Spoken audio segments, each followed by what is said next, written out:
Hello everyone, this is Darcinova here. This is a revision of a review of a previous novel that I've reviewed before, and that is Rebel Dawn. I love this book, and some of you who've already watched the original review already know that.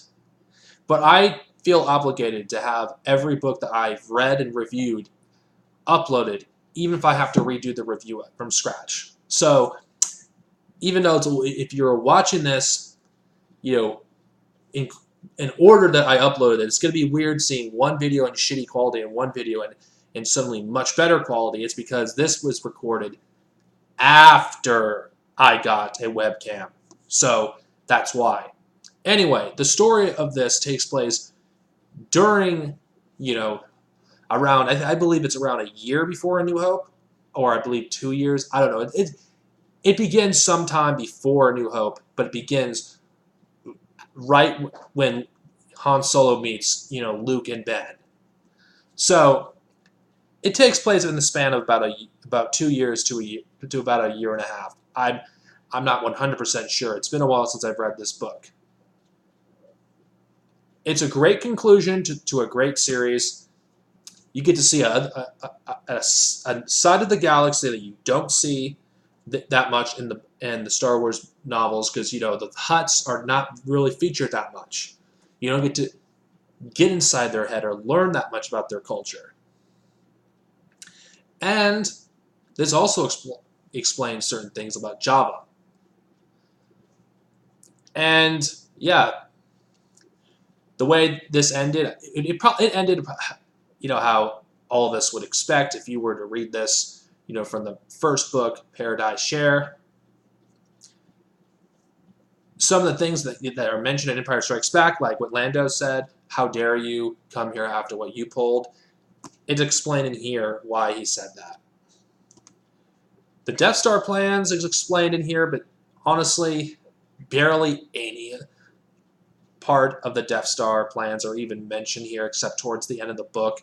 So, yeah, not much is mentioned about the Death Star plans. It's not an essential part of this book. This is essentially an origin story, how Han got the Falcon, how Han got to where he is, and even explains, why Jabba put a bounty on his head. You actually get to see that in this book. Of course, Disney, when they do a Han Solo movie or a trilogy, whatever they're going to do, they're going to show these things. But before that, if you're watching this after the Han Solo film has come out, this is all we had to learn about Han Solo. It's a great book. It is a really good read. Even if the Han Solo film, if you've already seen it at the time you're watching this review, you should still read the rest of these books. It's a waste. Just because they're not part of the, canon anymore doesn't mean that they're not good books. This one especially. This ties into A New Hope beautifully. Not to mention, who doesn't want to read more about Han Solo before he meets Leia and Luke?